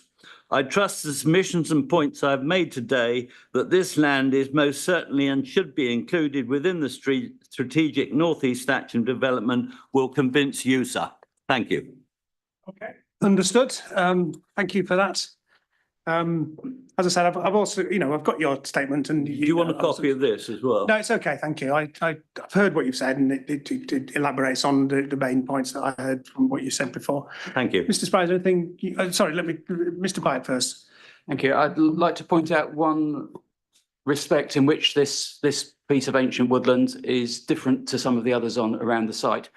There has been a map showing access to the site, including the pedestrian and vehicle access. I can't recall exactly in which document it appeared, and that showed pedestrian access through the woodland to the west, called the plantation on maps called Piggy Wood locally. That site does have footpaths through it, which are the subject of applications for recording on the definitive map as public footpaths. And those maps showed a path continuing that as one of the points of access to the development on foot. And therefore, the site on the opposite side of the road would be a necessary continuation of that, unless you wanted to walk along the road, which would be undesirable. So it does have a linkage to the development in a way that other sites do not. I would concur with the other comments made by Mr. Marriage, though I understand the limitations of planning law in always dealing with things that aren't actually developments. But I think it would be, in practical terms, a valuable addition to the concept of the total site for development. Thank you, sir. In terms of the way, well, Mr. Spry, do you want to just comment on this? I mean, obviously, there's an ownership issue, which it would have to be sorted out. That would be a private matter between. But in terms of planning, and in terms of how this relates to the allocation and what would happen to, I mean, it's surrounded by an area that wouldn't be developed, but it would be all of this green infrastructure would ultimately be provided, and then there would be a management plan for the long term looking after it, wouldn't there? Would it not make sense for this bit of land to be brought into that management plan? I suppose would be the question. In terms of where we sort of stand right now, it's not sort of part of the plan. So I guess the question is, even if we all collectively included that it was a good planning idea, is it required to make the plan sort of sound, I suppose, is the question. That's the I guess the sort of starting point for consideration. I mean, I suppose the overall point is that the policy requires a green infrastructure strategy, and that includes the provision that's required within that is the conservation of ancient woodland and providing appropriate buffers, and those appropriate buffers will have to include within them the right management regime. I'm sure as part of that there would have to be appropriate engagement with adjoining landowners to kind of understand what those requirements might be, and sort of any views as to how those are best addressed. I suppose the other sort of question is if there's no suggestion that it would be anything other than retained as sort of open space, even if it was brought within. So, although it might be outside the red line of an allocation, it wouldn't necessarily prejudice something being done with that land that had some relationship with the wider development. So I don't think it's a modification that's required to make the plan down, because I don't think we've heard a sort of an objection that says the plan's unsound without it. Would it be a better plan with it? Well, maybe I'm not commenting on that, but in a sense, that's not the sort of test. If the opportunity arises and the North East Thatcher Partnership wants to have discussions in respect of that land and how that might be improved, I don't think the plan sort of prejudices that from happening. Okay, I mean, it is designated as ancient woodland. Whether the red line needs to be modified, that point, I suppose I'll give it some thought. I'll, final point from Mr. Marriage briefly before I just go see if the council wish to comment anything further. Well, we think this land could be considered a sort of nuisance, both in planning terms and possibly by the developers. And that's why I'm very keen that it is included within the red line, so that, you know, we can talk to a developer about it and agree it. Otherwise, it'll just get left, it'll get trashed, and it'll be a total eyesore in this new development. Yeah, understood. I mean, I got that point from what you'd written before, and that was a question to the council really about it. Should it not be brought into the long-term management of the screen infrastructure that's going to be provided? Yes, I mean, we'd like a developer to acquire it. I won't put any figures on it at all, but that's what we're aiming for by me sitting here today. Yeah, I fully understand that point. And in terms of the planning merits or the soundness issues, I just need to think about those. Final point from Mr. Pike, then I'll just skip. So I think I have a lot of sympathy with the comments made by Mr. Spry. And I think that there would be benefits all round, including possibly biodiversity net gain, and including it in the final plan. Perhaps the council could think about some generic term about synergies with in the supporting text, synergies with neighbouring woodland, which might allow that to be a consideration without specifying this explicitly. This particular site explicitly. I'll leave it to the council. Creative thinking from Mr. Pike today. Okay, council, anything you want to say finally on this before we break and then come back and look at the numbers? It's not needed to make the plan sound. No, okay.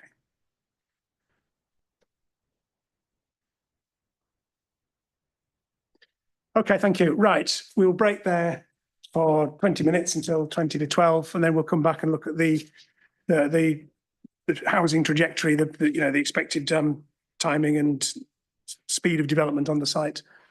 Okay, thank you.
Okay, it is 22, so let's resume now. So we're moving on to the last agenda item for today, which is about the trajectory for the North East Thatcham developments, which is basically looking at when the development's likely to start and the sort of the build out rates, etc. The evidence we've got. Obviously, we talked about this previously at one of the earlier sessions, if not more than one of the earlier sessions. And we've got the latest position from the council and some statement from the partnership as well about this, which they don't differ significantly, although there's a slight difference in the sort of start time and the first year completions, and also the build out rates over the period to 2041 and beyond. So just to summarise where we are in terms of the council's trajectory submitted in exam 54 in August. So that would be development starting in 2030-31 with 60 dwellings in that first year, and that would contribute towards the 5-year supply from 2026. But in your note that you provided last week on the slight update to the 5-year supply situation, I think you changed that to potentially 20. Based on, I think, what the North East Thatcham Partnership had said in its statement for this matter. Is that correct? Yeah, that's correct. Yeah. Okay. So, well, we'll talk about the 5-year supply tomorrow, but that's the position. I mean, it's not significantly different in terms of this site. Start date's still, I think, the same. It's just the sort of the time of that year that it would start. And this is based on the discussion we've already had about the SPD being adopted by the end of 2025, and then the outline application following on after that, which is the policy that we've talked about.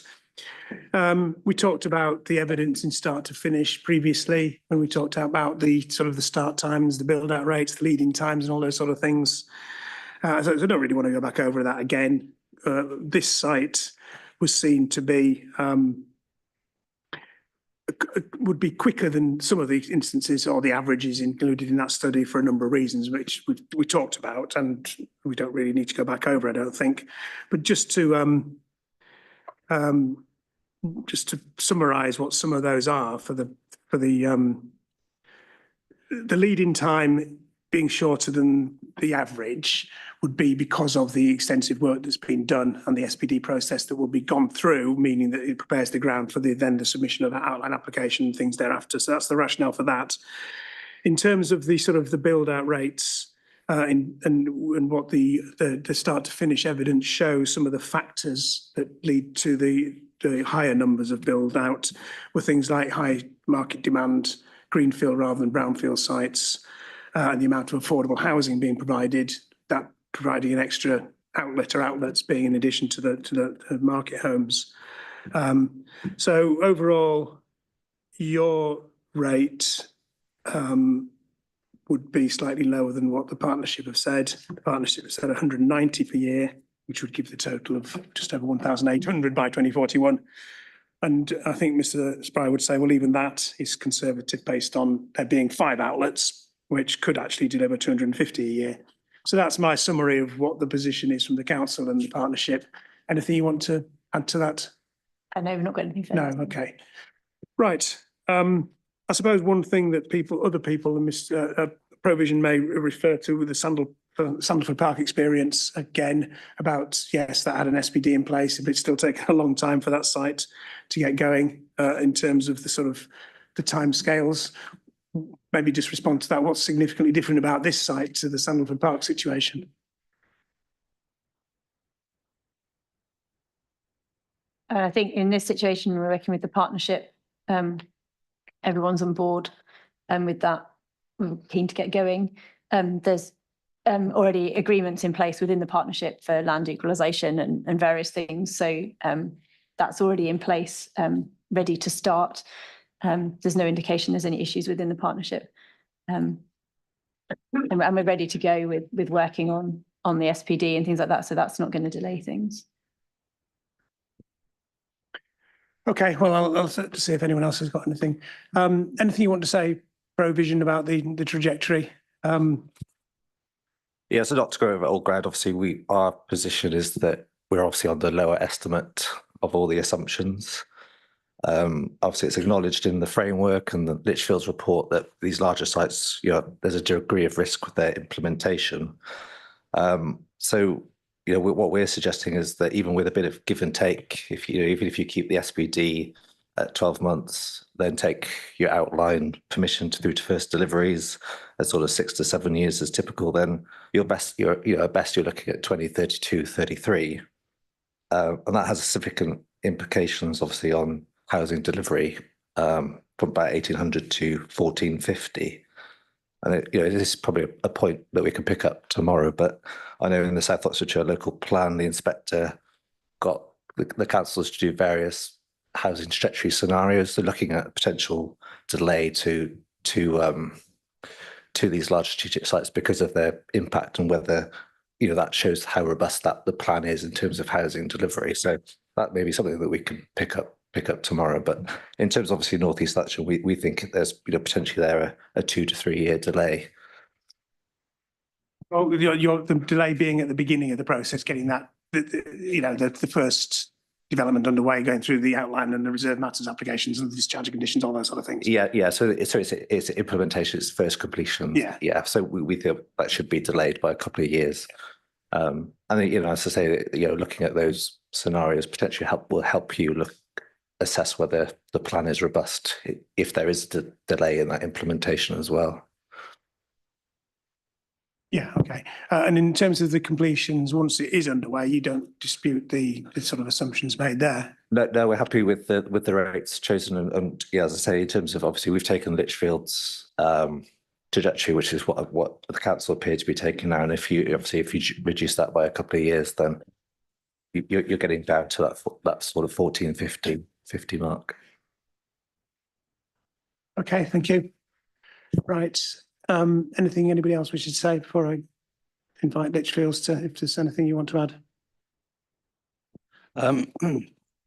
Yeah, so what I don't think we've heard is actually anything specific from Provision about what it is within the different stages of the trajectory where the risk is said to lie.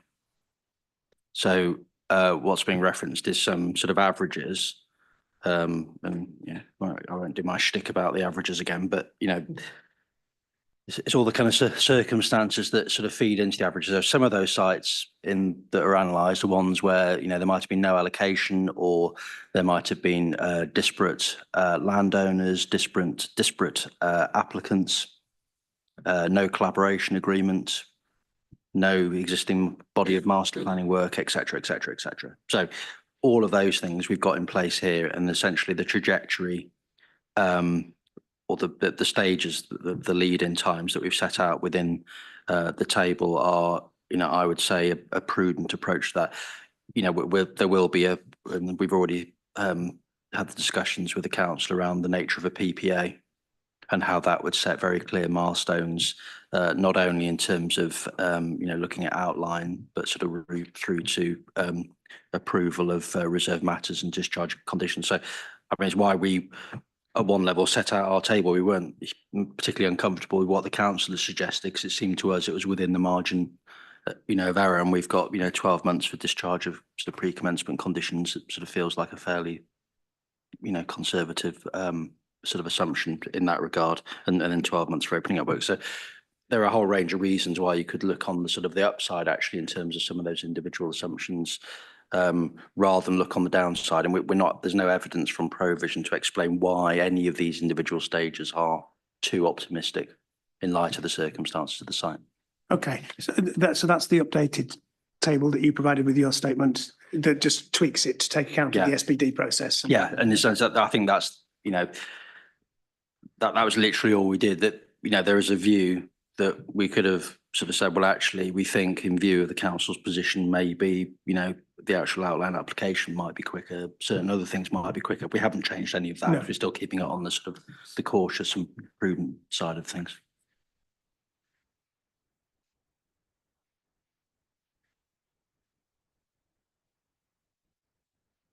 Okay, thank you. Anything else anybody wishes to say on this?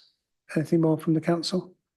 No, okay, well, we're going to come back to the overall position in terms of housing supply and and the 5-year supply tomorrow, but I think we've gone as far as we need to on this particular site, so thank you for that.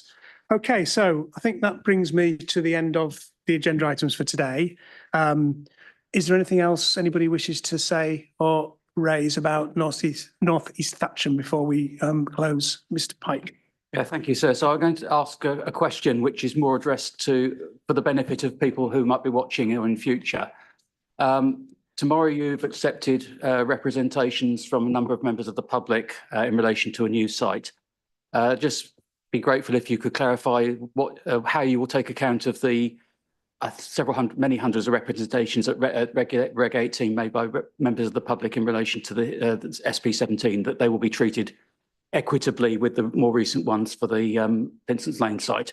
This is really just so that members of the public know that their previous representations will not be overlooked. I know that you won't, but it's just for the people who are not familiar with the process. Sorry, you're talking about the Regulation 19 representation? Particularly Regulation 18 was, Reg 18 and I was thinking particularly Reg 18 because that was in relation to 2,500 houses at that point. But the key point is that representation made at an earlier stage will be treated equally to the ones that have been made much more recently about the sites that have been added. Thank you. Well, the Regulation 19 representations, they're all before me. They're there, and I'm legally required to take those into account. What the representations and discussions were made during an earlier parts of the plan making process are not things that I look at in detail. I'm aware of what you're saying. As you know, and I'll put it on the record, the main modifications will be subject to further sustainability appraisal and public consultation that the council will carry out, equivalent to what was carried out at Regulation 19. So there'll be a full public consultation. So if people wish to make representations about policy SP 17 as modified, i.e. including the higher number and the various other changes that we've discussed, there'll be the opportunity to make those representations at that point, and I will take all of those into account before I decide how the plan should be modified. Does that answer your question? Thank you. It was the answer that I was certain you were going to give, but I was asking it so that people who are not familiar with the process and what might be watching the video are also thank you very much for the No, that's fine. But I do want to make clear, I'm not going to be going back and looking through all the Regulation 18 consultation material, because that's, the Regulation 19, obviously I have and all the evidence that's there, but I don't want to give a false impression that from what you said, I'll be looking at the Regulation 18 representation. So if there are concerns, about it as it is now evolved into, and if it's published for modification as it is that we've discussed today, there will be the opportunity to respond to that. Okay, thank you, sir. Okay, thank you. Okay, well, actually, while we're here and Mr. Pike's here, I don't know if he's back for the housing numbers tomorrow, but just thinking about the next stage in terms of the, after the end of this week, I'll do a note to sort of say where we are in terms of the modifications. And obviously from the council's point of view, you've got a full set now, and there may be some tweaks after this week. And if there's anything further I'll need to say, assuming that that is done in the next week or so, what would be the process for carrying out sustainability appraisal before? Because I'd like that to be done before the main modifications are published, so that it's available for people to refer to when they look at the main mods. What's the sort of timescale for that? I'm working on it at the moment. The timetable or the essay? No, the essay at the moment. So we know the modifications that currently have been proposed. They are currently going through the essay process. It shouldn't take too long after that to be able to get something up, pulled it all together. Obviously, it depends on what those final modifications being proposed are, but it's underway. We're not leaving it all till we know. We are working through it at the moment, so hopefully it won't take too long. But I can't put a definite timetable on it. No. Okay, thank you. No, that's helpful to know. And in terms of from your point of view, what I would normally expect would be there would be a full updated schedule of main modifications, and there'd be the sustainability appraisal that would go alongside that. Is there anything else that would need to be done before the main modifications consultation? I think that's the main. So we need to look at whether the HRA needs updating with any of the modifications, and it needs to go to council for approval before we can then consult on those main modifications. But we can put a timetable together for you. Yeah, maybe have a think about the timetable, what it would be. working on the assumption that, I can confirm what the main modifications would need to be in the next couple of weeks after this hearing, unless I've got something more significant I need to say. But if you work on that assumption, it would be helpful just to have a broad understanding of what that sort of timetable may, particularly if full council needs to approve it before it's finalised. So Yeah, we can thank do you. that. Okay, any questions about that? No, anything further from anyone? No, in which case, thank you for your contributions this morning. We've finished in good time. So we'll be back tomorrow here again at 9:30 for the additional allocations that have been proposed and the overall housing supply position. Thank you. Mr. Pike, your name's up. No, okay. Thank you very much.